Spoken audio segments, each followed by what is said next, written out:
talk about cage traps. I use cage traps almost year round, and I'm going to show you a variety of cage traps that I use. Primarily we're talking about raccoon trapping here. I use cages for a lot of other animals too, but I'm going to stay focused on coon. I use these a little bit for fur, but mostly for nuisance wildlife work, but everything I tell you will transfer over to fur. The cheapest or basically built cage I use is the Duke, and I find the Duke to be an adequate trap in most instances. These Duke traps they were new last year. I've brought them in this year. Every winter, if I get any new Dukes, I rewire the outside of this with heavier wire. Primary reason being that I'm trapping coons a lot of times during time of year when they're having babies and such. And if a cage trap's going to really get tested, it's going to be when a wet sow or a sow with babies is in it. If there's a weakness in that cage trap, she will find it and exploit it and be out. So what you end up with, again, I'm not knocking the trap because I use a lot of them. I set them in areas that I don't want to set my $150 traps, places I get hired to. But an example here, this is what will happen if they can find a weakness, and usually it's along this seam here. They will rip it open and be gone. So this trap will get totally beefed up, and what I beef up when I do them is the front part. The back part with the 1/2 inch by inch wire is never a problem. The trouble you're going to have is almost always here where the seam has got rings in it. If there's going to be a broken weld or anything, they're going to capitalize on that. So I will rewire this winter for next spring this, and I just wire right over the green wire that's already there. I just use a heavier wire, and I just use hog rings and ring it in. And I end up with a lot heavier duty trap, using the original Duke trap as my base or my frame, because there's literally nothing wrong with the trap itself. When you catch a coon in these, any of these traps, doesn't matter, it doesn't have to be the Duke, there will be a lot of reaching going on through these front bars, and anything in front of here that can be grabbed, and then with 1 inch by 1 inch mesh such as this, lots of reaching wherever there's 1 inch mesh can occur, and anything, whether it's siding on a house, bales of hay, a garden hose, you name it, that's within reach will be in the cage with the raccoon and destroyed. So be aware of that when you're setting these. Always have a thought about what's around this specific trap that may or may not you may or may not want destroyed. This is what I call a gravity door trap. Nothing wrong with it at all. Catch a lot of coons every year with them. All right, so any of these traps that I set, especially for raccoons, but I think the same applies to a lot of other animals.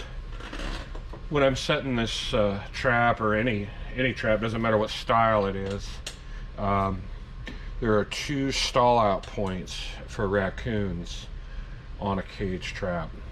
Not all coons will stall out there, but a percentage of them will. A percentage of coons will just walk right in, get the bait, get caught.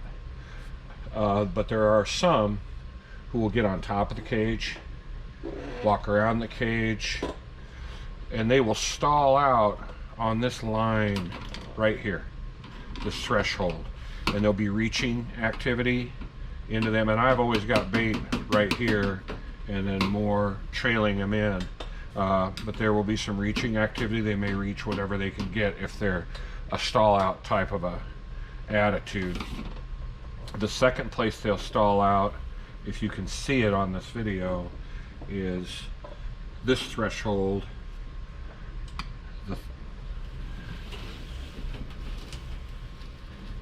This threshold here, where the trigger is. The coons will stall out right here a lot of times. They're trying to reach over the pan and get it, whatever the bait happens to be. And so you always have to be conscious of that when you're trapping coons, that if you might have a certain percentage of coon that just don't want to walk on this wire, don't want to cross this hard line. And if you ever see any of my coyote demos, you'll hear me talk a lot about hard line theory. Hard line theory is there's just a percentage of animals that do not like to cross lines or will stall out on lines. And you have to always be aware of that when you're making sets for a variety of species, not just coyotes, not just coons. So the hardline theory, I firmly believe, applies here. What you can do with this, and I'm going to kind of keep it to fur trapping now, but when you're in a hay barn, or if you're in a place like with a dirt floor, or if you're out in the woods, putting some leaves, some dirt, some hay chaff, whatever, over the bottom of this, especially covering this threshold here, has got a lot of value. And I would also try to cover, if you can see the end of the screwdriver, that threshold there. What I would do almost always is, people will throw bait back there, and they wonder, well, where'd my bait go? The coon stole my bait. I don't know, maybe birds. There's a lot of bird activity. There's a lot of rat and mouse activity in certain places. When I'm trapping in big timbered houses that are surrounded by timber, I have a lot of chipmunk activity. So what I would do almost exclusively, fur trapping or nuisance wildlife trapping, doesn't matter, put bait under the trap. Under the trap, smash it down in there and have it right under the pan. So I would have bait here, walking him in, stalling him out here, and then I would have bait under the pan, and I'd have some bait behind the pan too. But I would want to keep some bait in play at all times under the trap in case he's a reacher and reaching over things. You force him to get that last little bit. Something that a guy can consider too is what the styles of bait he's using. I like a liquid bait permeating the ground that can't be removed, walked away with, and then I like edible solid baits. And of course, depends on what time of year it is and what your goal is. Fishy or catfish, cat food based baits are going to catch more house cats. If you're trying to be raccoon exclusive or raccoon specific in your trapping, then sweet baits. And about anything will do when it comes to sweet baits. Be thinking about how easy it is to walk off with, whatever your bait is. And is it easy to walk off with?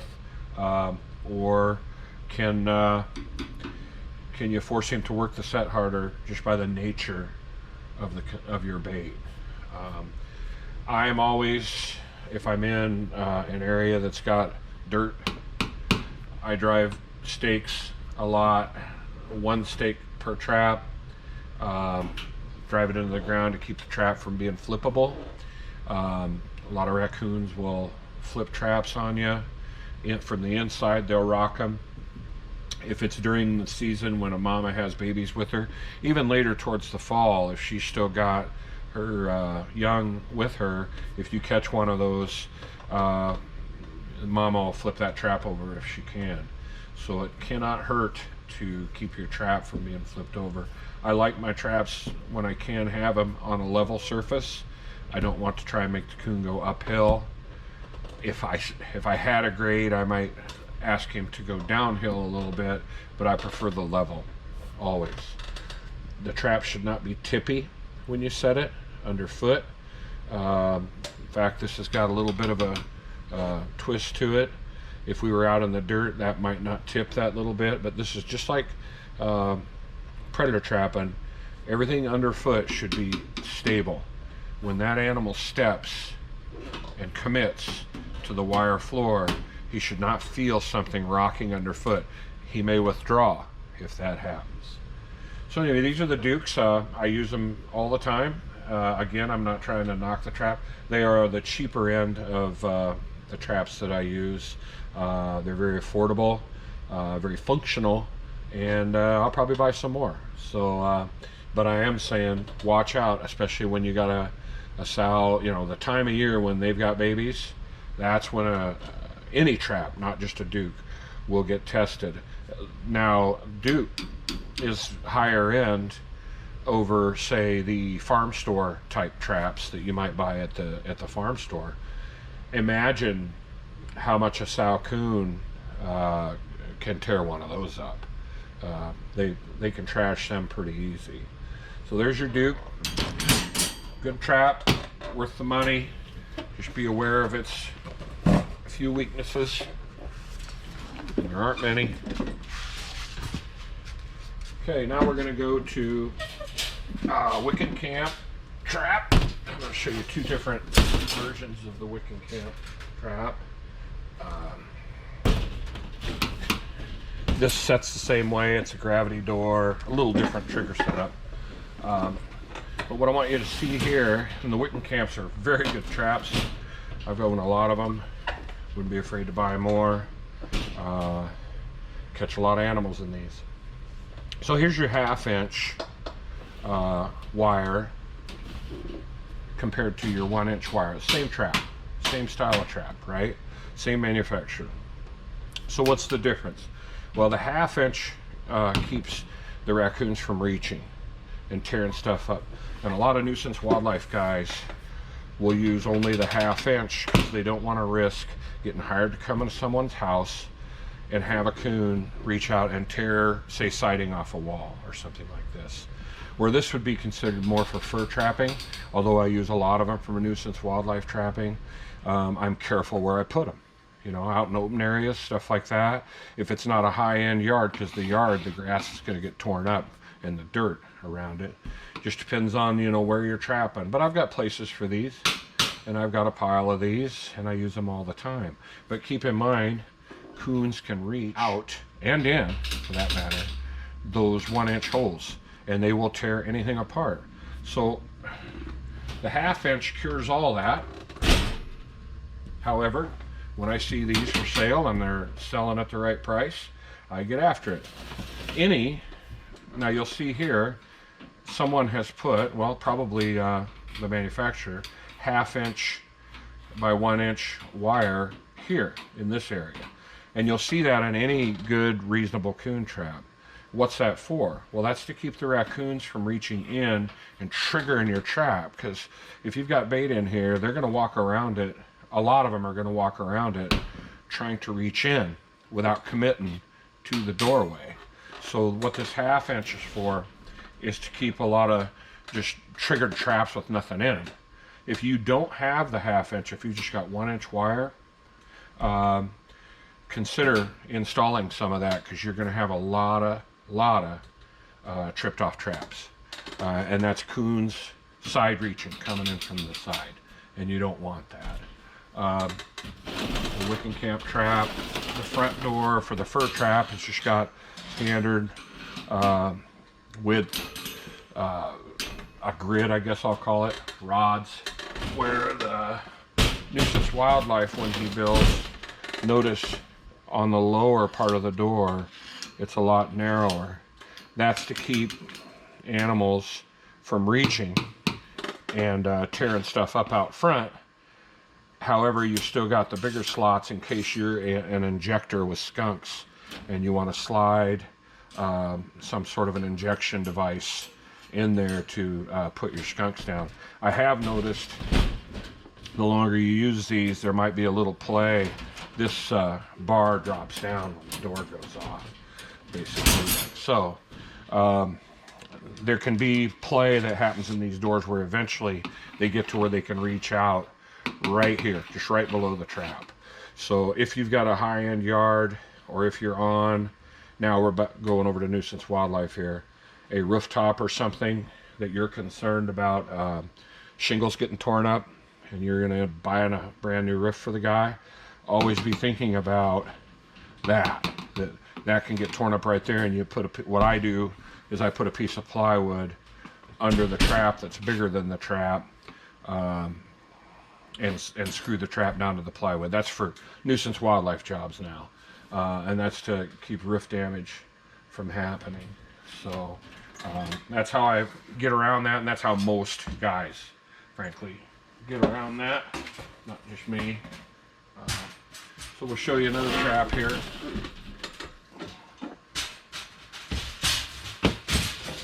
Another style of trap. It has a power door or a spring-loaded door on it. 1/2 inch by 1 inch mesh to keep the coons from reaching in or reaching out. Very good. Any trap built like this is a lifetime trap. Very well built, and will hold just about anything it catches. This keeper keeps the door from coming back open. So you flip the keeper up, raise the door, and set the hook, and that pulls the pan up, and you're in business. I'm only going to show in this video single door traps. There are double door traps too, cage traps, that allow a through and through type of a feel to the animal. And I do have some, and I do use them, but we're just going to go with the standard meat and potatoes single door trap right now for this little thing. Probably talk about cage traps some more in the future, especially I will be out in the field with a GoPro and do some in the field videos. Basically same concept. Coons can't reach in, coons can't reach out. I like the bite guard on these traps, and it's not with these 1/2 by 1 inch, it's not like he's gonna bite you, but a lot of coons will get aggressive and huff at you, and it keeps them from spitting slobber at you, or you know, making an aggressive move towards you without that guard in place. A lot of times when they huff at you, they're throwing out some stuff out of their mouth by accident, and frankly, with all the diseases and stuff out there, you don't need that. So pan operates the same. Basically, I'm putting bait under the pan. Something I run into a lot is traps getting cleaned out, but not by coons.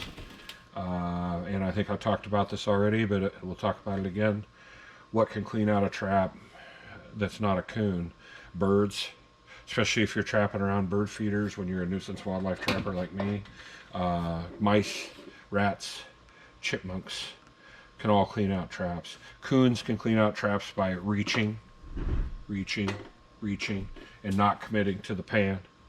And they will clean out everything but what's under the pan if they do that. If you start having cleaned out traps on a regular basis, or even once, doesn't matter, and you're concerned that, you know, you got smaller animals coming in, cleaning them out. And I have actually caught birds, believe it or not. What I do is I will bait these traps up the same way. You know, I'll have a piece of bait in the entrance and walk some bait back to them. It kind of seduces them back into the trap, right? And then I will put in a cup, convenience store cup, any sort of a cup, bait. A lot of times I'll slobber bait all over it, liquid, you know, I'll put dry bait or whatever bait I'm using inside the cup, and then a lot of times I'll put a liquid or a paste type bait all over the cup, and then I'm going to put that cup in the back of the trap. Now what that does is, well, for starters, coons are trash pandas, right? They're used to investigating trash.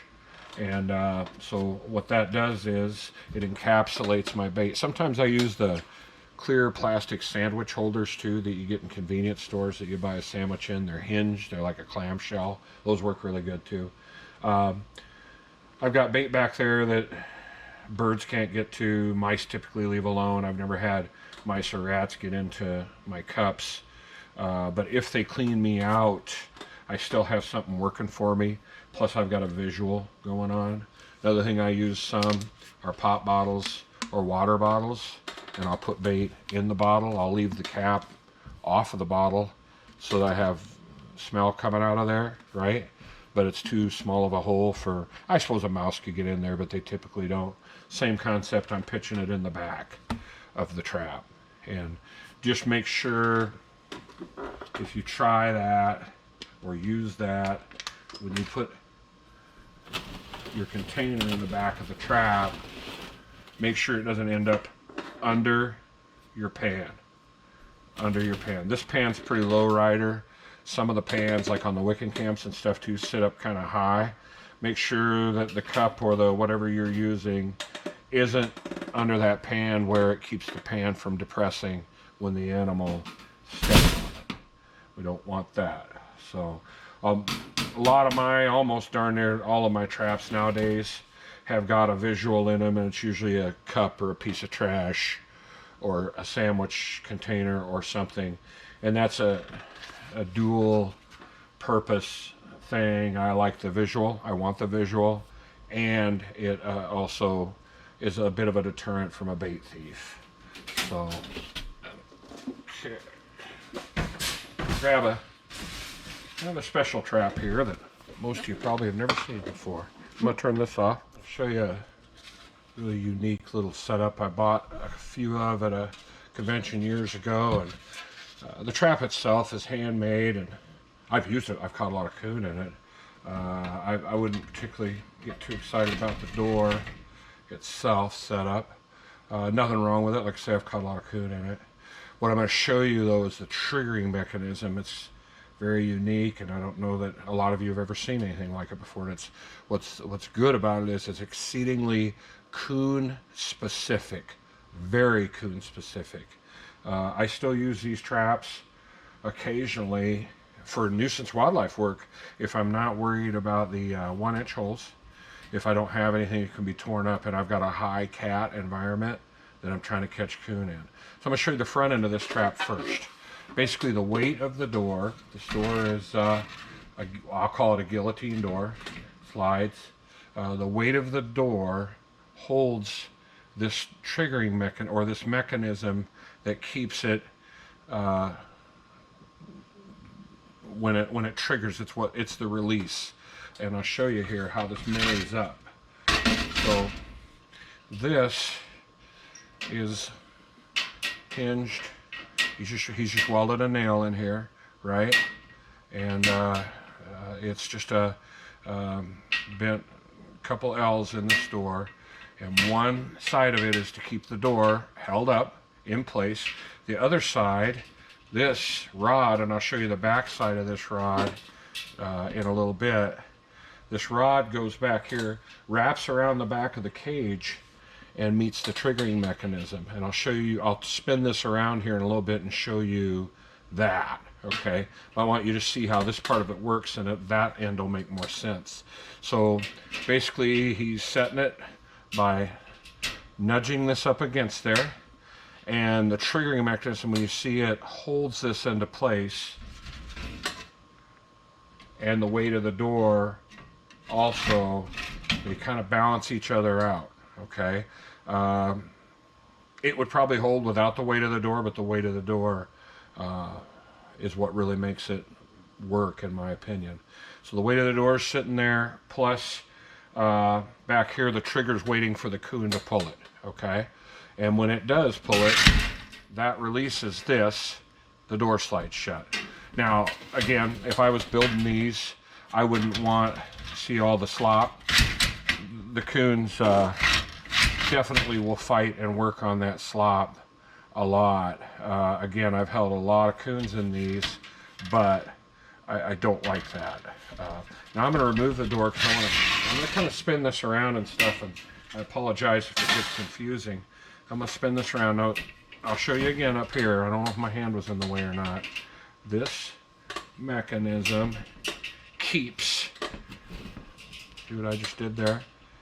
Keeps the mechanism that holds the door up, right? Keeps it in place. Everything's snug when the trap is set.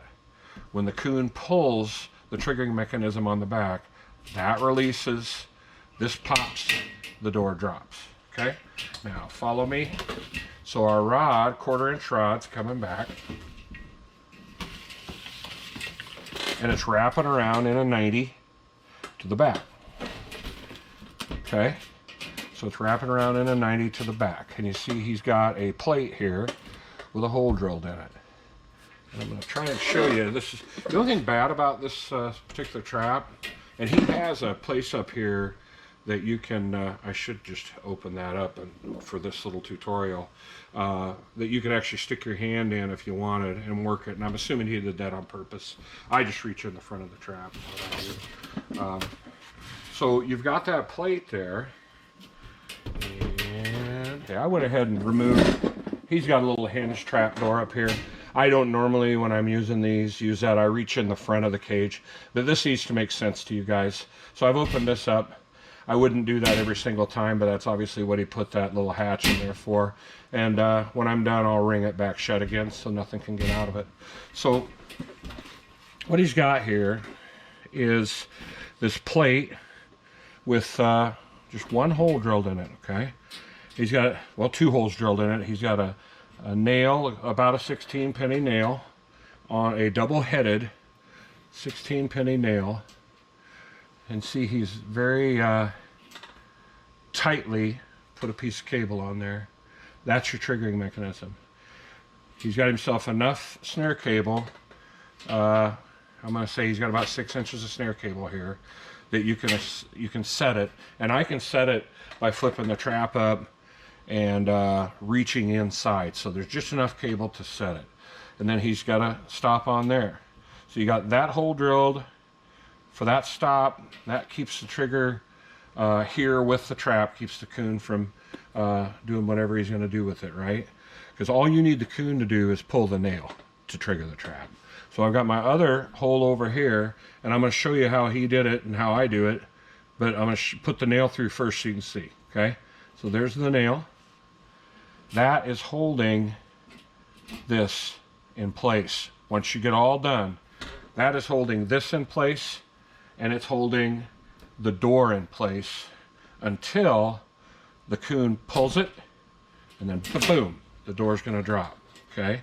Once that coon pulls it, that door's going to drop. This is going to be clear as mud. Sorry, guys.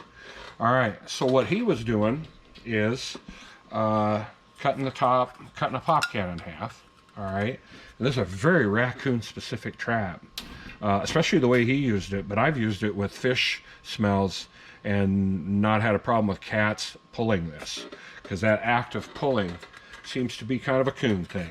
So he would take pop cans, cut them in half, punch a hole in them, or use the hole that's already there, right? I do both.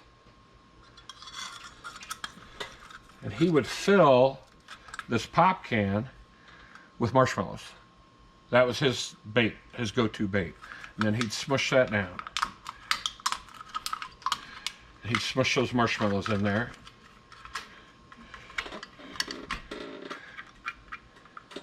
And he'd run that through, crunch it in enough, and that is holding the door in place. The coon comes in,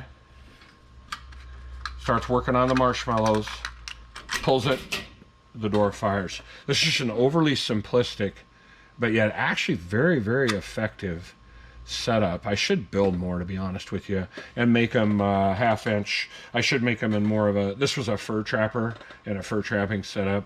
I should make some of these just in a nuisance wildlife type setup, because when you're trapping around a lot of cats, this baby works just fine. And like I say, probably not a lot of guys have seen this. This guy had maybe a 1/2 dozen of them or so for sale, and I bought 2 or 3, and another guy bought 2 or 3, and I've never seen anything like it since. And that was probably 20 years ago. Anyway, So that's what you're shooting for. Is that's your setup. It's just so simple it's ridiculous. And this L-shaped 1/4-inch rod goes all the way to the front that I showed you earlier and holds the door up. And when he pulls that, he activates it, door drops, you got a coon. What I like too about this setup is that coon, compared to some types of traps, is fully committed to the back of the cage when he pulls that. Fully committed, which means nothing's going to interfere unless there's a second coon in the way. Nothing's going to interfere with that door. Now what I've done, he used marshmallows a lot. Well, almost exclusively, that's what he told us anyway, that marshmallows was his go-to to avoid cats. I have taken sardine cans and driven a hole through them. Cat food cans, wet cat food, cheap cat food, drilled a hole through them, and ran the nail through that and never caught a cat. I think the cats come in there, I think they lick it, but I don't think they pull it. Never caught a cat that way, and I have used, well, flat out cat food, pretty brazen baits. It's just that coon's ability, and I've caught possums in it too, come to think of it. Coon and possum's ability to grab and pull that causes this, causes this setup. I don't think this is anything patented or anything like that. One of you guys wants to run with it. I keep saying I'm going to try and make a few for myself, but in reality, everybody that knows me knows I just flat out won't take the time and don't have the time to be screwing with it. Anyway, that's this setup. I'm going to spin it around one more time so you can see the front. So this wraps around in a 90. 1/4-inch rod just comes along the top. He's got it hog ringed in, keep it in place. It's got a little, like a number 7, a 90, but with a little bit of an angle to it there. And it is holding the door in place. Okay, there we go. The tolerances, the way he's got them built, are very close. And I don't mind that. There we go. Okay, so that holds that in place. And the nail holds everything in place until the nail gets pulled. And that can break free, weight of the door, springs it. There we go. Now let's do it. There it is. Works great. Like I say, I've caught a lot of coon in these. Knock yourselves out if you want to try and build one. Again, I think that trigger system, especially in nuisance wildlife, probably has a place. Heck, in fur trapping too. Very coon specific. Sorry I droned on about this particular trap, but I figured some of you have never seen one before. All right, I thank you much.